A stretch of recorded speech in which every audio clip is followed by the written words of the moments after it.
Hello friends, ఎలా ఉన్నారు? అంత బాగున్నారు కదా? ఎస్, ఈరోజు కూడా మీ వెరైటీ కిట్టు ఒక వెరైటీ రెసిపీతో వచ్చేసిందండి.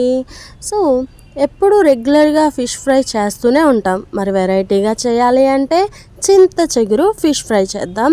అస్సలు పుల్లగా చక్కగా జ్యూసీగా ఎంత బాగుంటుందో.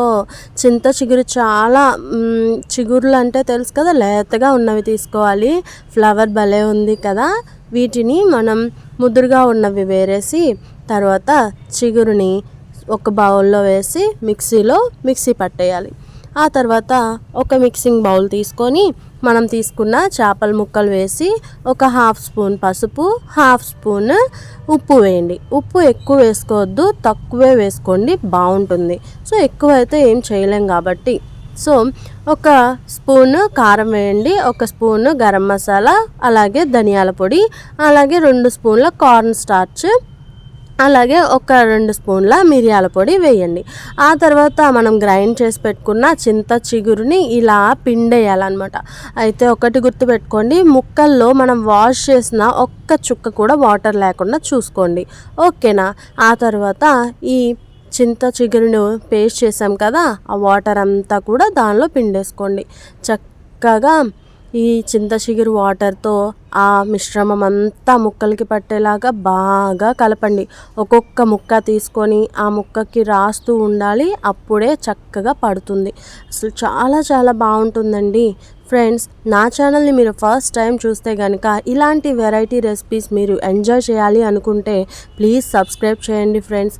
ఇలా బాగా కలిపి పెట్టుకున్న దాన్ని ఒక 15 నిమిషాలు ఫ్రిడ్జ్లో పెట్టేయండి. ఆ తర్వాత తీసి మనం పిండి పెట్టుకున్న ఈ చింత చిగురు మిశ్రమాన్ని వేసేసి అలాగే ఒక్క స్పూన్ లేదా 2 స్పూన్ల నిమ్మ రసాన్ని వేయండి.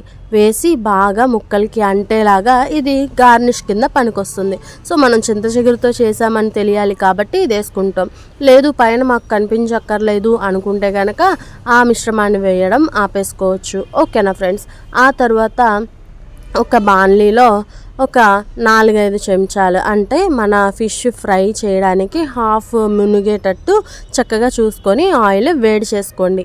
అలా వేడి చేసుకున్న తర్వాత మీడియం ఫ్లేమ్లో పెట్టేసి ఈ చేప ముక్కల్ని ఒక్కొక్కటిగా చక్కగా అమర్చుకోండి.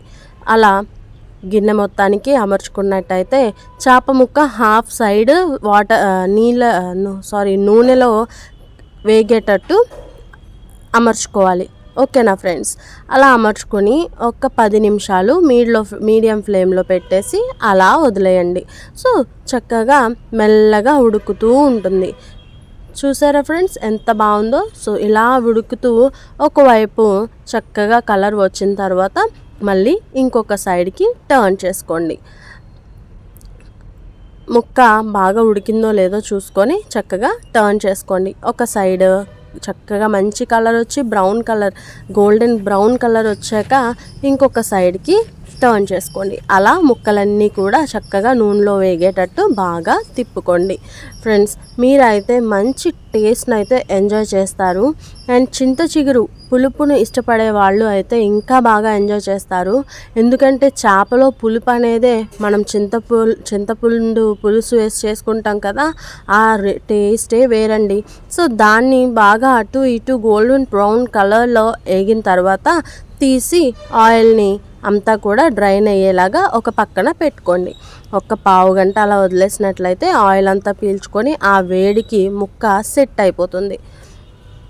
సో అలా మిగతా ముక్కలు కూడా చక్కగా వేయించేసుకోండి. ఒక సైడ్ వేగిన తర్వాత రెండవ సైడ్కి టర్న్ చేసుకొని చక్కగా వేయించుకోవాలి. అండ్ సరిగ్గా గుర్తుపెట్టుకోవాల్సిన పాయింట్ ఏంటి అంటే మీడియం ఫ్లేమ్లోనే ఉడకాలి, హైలో ఉడకకూడదు, సిమ్లో కూడా ఉడకకూడదు.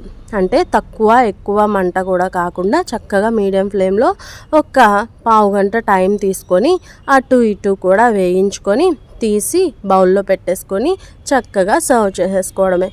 తర్వాత వేడివేడిగా తిన్నా పర్వాలేదు, అలాగే ఆ జ్యూస్నెస్ అంతా కూడా ముక్కలో పట్టేలాగా కాసేపు వెయిట్ చేసి తిన్నా కూడా మంచి టేస్ట్ని అయితే మీరు ఎక్స్పీరియన్స్ చేస్తారు ఫ్రెండ్స్. సో ఎలా వచ్చిందో మీరు కూడా ట్రై చేసి నాకు కామెంట్ చేయండి. అండ్ ఫస్ట్ టైం గనక నా ఛానల్ని మీరు విజిట్ చేస్తే ప్లీజ్ ఫ్రెండ్స్, అందరూ నా ఛానల్ని చూస్తున్నారు కానీ సబ్స్క్రైబ్ చేయడం లేదు. ప్లీజ్ సబ్స్క్రైబ్ చేసి సపోర్ట్ చేయండి. Thank you.